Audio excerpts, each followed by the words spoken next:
L'idée c'était, mais pourquoi est-ce que cette fibre qui a des propriétés mécaniques, des propriétés techniques super intéressantes, n'est pas plus utilisée pour justement des applications à plus haute valeur ajoutée que simplement du sac à patates, du tapis et du géotextile.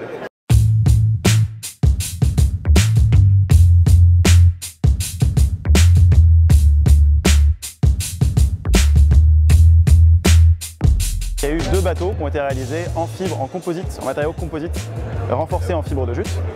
Puis on a réalisé des preuves de concept dans le domaine du mobilier, dans le domaine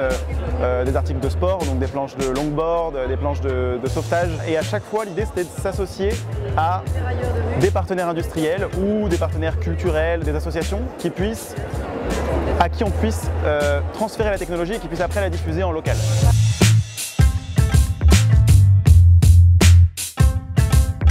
Ils prévoient de multiplier par 4 leur production en à peine 10 ans, d'ici 2026,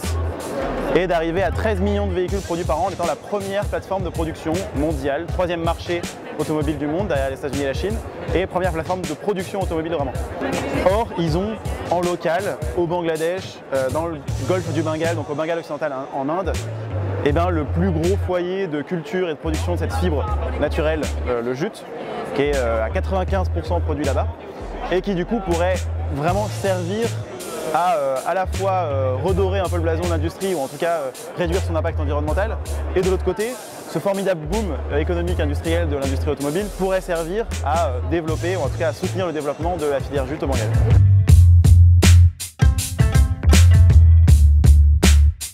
En 2023, ce que j'imagine, c'est il y a Ford ou